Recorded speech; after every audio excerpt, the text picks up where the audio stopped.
Walaupun bukan virus, tapi kebiasaan cemas orang tua itu bisa menular dan berdampak pada perkembangan anak. Bukan hanya ketika kita menemaninya, namun bisa dirasakan hingga mereka dewasa. Tentu saja, sebagai orang tua, kita ingin anak-anak kita tumbuh dan berkembang dengan baik. Dan kita sebagai orang tua mengusahakan dengan berbagai cara bagaimana anak-anak kita tersebut menjadi apa yang kita impikan dan kita harapkan. Sehingga dalam mendidik dan mengasuh, kita ingin memberikan dan mengusahakan yang terbaik bagi mereka. Sesuai dengan kemampuan kita tentunya. Namun ada kalanya ketika kita melihat perkembangan dan pertumbuhannya, ternyata tidak sesuai dengan apa yang kita harapkan dan apa yang kita impikan. Anak yang kita gadang-gadang menjadi anak yang hebat menurut versi kita anggap berbeda bahkan dengan anak kebanyakan. Jika kita merespon situasi tersebut dengan kita mulai cemas, kita takut mengenai perkembangannya. Dan dia ternyata lebih pendiam, kurang aktif, tidak masuk ranking, dan dianggap anak biasa dan bukan anak jenius dan seterusnya. Dan akhirnya kita merasa takut, kita merasa cemas. Wah, jangan-jangan nih anak saya tidak naik kelas.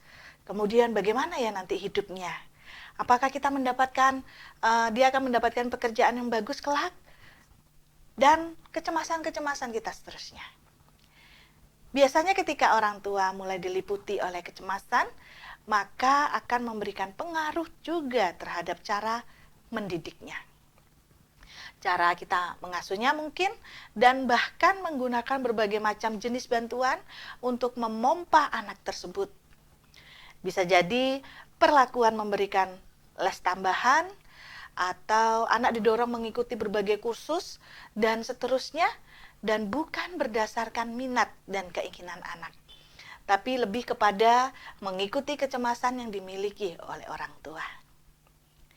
Kecemasan tersebut pada akhirnya bisa menular kepada anak itu sendiri yang memang dikenal dengan intergeneration atau intergenerational transmission of anxiety atau penularan antar generasi. Saya katakan ya bisa, dan tentu tidak otomatis, karena bisa jadi tergantung dari bagaimana respon anak itu sendiri terhadap kecemasan yang dialami oleh orang tua mereka. Saya jadi ingat nih, ketika masih kecil, orang tua saya sering mengingatkan, kalau saya sering keluar rumah di siang bolong, seperti ke hutan atau ke sawah, dengan peringatan, jangan jauh-jauh loh ya, nanti diculik orang. Orang tua menakut-nakutinya dengan bahasa tersebut. Supaya apa? Agar tidak jauh-jauh bermain, karena mereka merasa cemas bila nantinya anaknya hilang atau tersesat.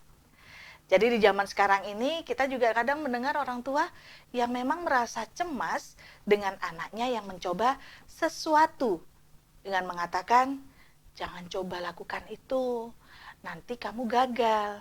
Tapi dampaknya bagaimana?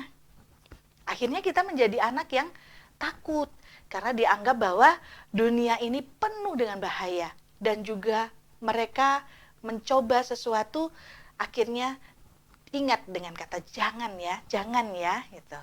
Jadi orang tua yang cemas dalam menerapkan pola asuh kepada anak bisa jadi karena pengalaman mereka di masa lalu, di mana kita dulu mungkin diasuh dengan pola yang sama dan kita menerapkannya kepada anak kita sekarang.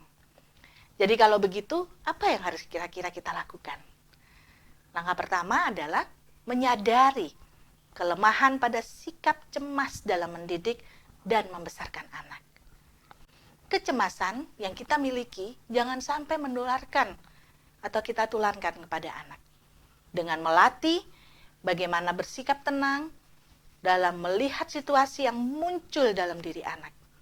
Karena kecemasan tidak akan memberikan solusi yang baik bagi anak kita sendiri. Malah biasanya ketika orang tua yang dihinggapi oleh kecemasan akan berpengaruh kepada tindakan, ucapan, dan pola asuh kepada anak. Ketika kita merasa cemas karena mungkin anak kita berada di posisi terakhir dalam ranking misalnya, bisa jadi akan melahirkan kekecewaan, kemarahan, ketakutan, dan itu yang harus kita hindari.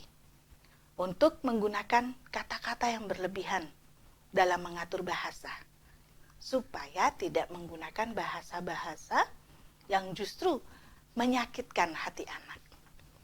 Akhirnya, yang paling penting sekali adalah bagaimana berusaha tetap tenang ketika melihat perkembangan anak yang menurut kita mungkin tidak sesuai dengan apa yang kita harapkan. Jadi fokuslah kepada solusi, bukan kepada kekhawatiran dan kecemasan. Karena fokus kepada solusi akan mendorong kita mencari jalan terbaik, ketimbang kita tidak punya arah untuk mendidik yang lebih baik lagi. Ungkapkan kasih sayang itu dengan benar-benar, dan bukan karena anak-anak kita cemaskan karena tidak sesuai dengan harapan kita. Tapi karena memang benar-benar sayang dan mengasihinya. Sehingga dia mendapatkan yang terbaik dari kita sebagai orang tua. Adakah seorang daripadamu yang memberi batu kepada anaknya jika dia meminta roti, atau memberi ular jika dia meminta ikan? Matius 7 ayat 9 dan 10. Semoga